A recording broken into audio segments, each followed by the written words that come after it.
Cette émission est produite par Horizon Média. H-Média, c'est différent.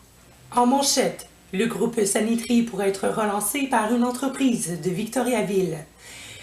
La pétition concernant l'ouverture de Super C à Rouyn-Noranda est bien accueillie par le groupe Métro. Pauline Marois se réserve le droit de déclencher des élections à tout moment. Miley Cyrus choque encore la population mondiale en posant nue dans le magazine Vogue. Et la couverture complète des Jeux olympiques de Sochi par Audrey et Philippe.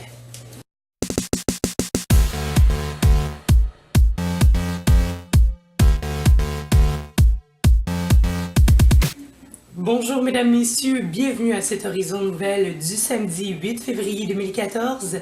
Ici André Audet et voici vos nouvelles. Commençons tout d'abord par le centre Sanitri qui pourrait être relancé par une entreprise de Victoriaville, soit Goudreau Environnement. Cette entreprise est intéressée à relancer les activités de Sanitri qui sont stoppées depuis déjà plusieurs semaines. Les 51 employés de Sanitri sont très contents d'apprendre cette nouvelle. Par contre, le syndic de faillite de Sanitri, qui est Raymond Chabot, doit se pencher sur cette analyse. Seulement que 2 entreprises sur plusieurs offres souhaitent relancer l'usine, tandis que les autres souhaitent la démanteler et en faire d'autres choses. Donc voilà, ce serait peut-être une bonne nouvelle pour la ville de Rouyn-Noranda qui est obligée de déplacer ses matières résiduelles vers la ville de Gatineau depuis déjà quelques semaines. Et ce n'est pas que Rouyn-Noranda, c'est l'Abitibi-Témiscamingue au complet. Maintenant, est-ce une pétition signée par plusieurs citoyens de la ville de Rouyn-Noranda qui pourrait faire changer d'avis le groupe Métro concernant ses procédures judiciaires intentées à la ville de Rouyn-Noranda ainsi qu'au groupe Sobeys? Eh bien, Métro accueille très favorablement la pétition demandant l'implantation d'un Super C sur le territoire de la ville.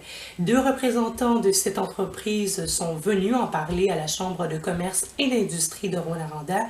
Et selon un des 2 représentants, le groupe Métro a pour but de s'établir à Rouyn-Noranda après plus de 10 ans d'absence. Donc, les clients critiquaient fortement le manque de compétition dans la ville de Rouyn-Noranda.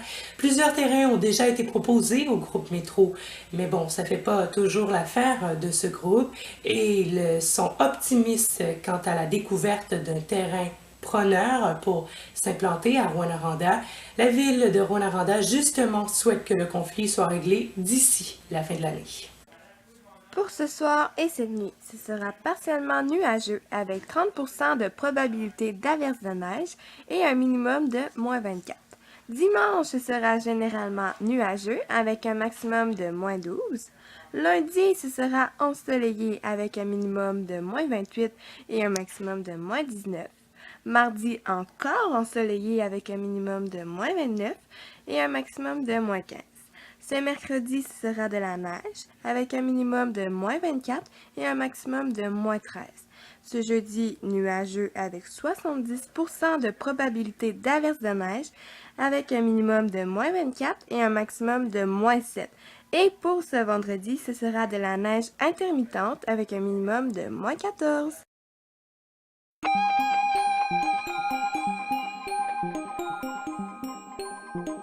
La première ministre du Québec, Mme Pauline Marois, a commenté les rumeurs d'élections de ce printemps en sortant de son caucus péquiste jeudi. Elle affirme qu'elle pourra déclencher des élections à tout moment, soit avant ou après le dépôt d'un budget, mais elle rappelle par contre que les partis d'opposition ont un certain pouvoir au déclenchement des élections puisqu'ils peuvent la renverser à n'importe quel moment. Elle dit aussi qu'il y a des priorités à la session parlementaire de ce mois-ci. Elle veut justement débattre sur Mourir sur la dignité de Véronique Yvon. Elle veut aussi parler de la consultation sur la Charte des valeurs, l'assurance autonomie et la politique jeunesse. Par contre aussi, elle déplore l'attitude du PLQ concernant le prochain budget. Philippe Couillard a déjà affirmé qu'il bloquera le budget avec son parti, et ce, de manière probable.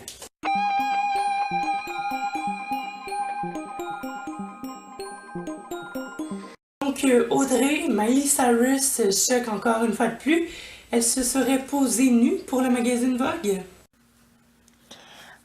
Encore cette semaine, Miley Cyrus fait beaucoup parler d'elle. Nous avons pu observer sur les réseaux sociaux comme Twitter les 3 couvertures retrouvant la jeune chanteuse de 21 ans seins nus. Les photos ont été prises par Mario Testino et ils se retrouveront sur la couverture du magazine Vogue Allemagne. C'est très difficile de ne pas remarquer la grande ressemblance avec la certaine Madonna.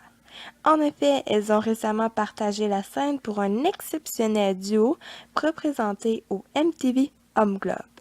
L'ouverture des Jeux olympiques de Sochi 2014 ont été tout à fait mémorables. Elles retraçaient l'origine du pays organisateur, soit la Russie. Cette année, les athlètes sortaient du centre de la scène, ce qui est une nouveauté pour l'ouverture. Des effets incroyables étaient au rendez-vous. Il ne me reste plus qu'à vous souhaiter de bons Jeux olympiques.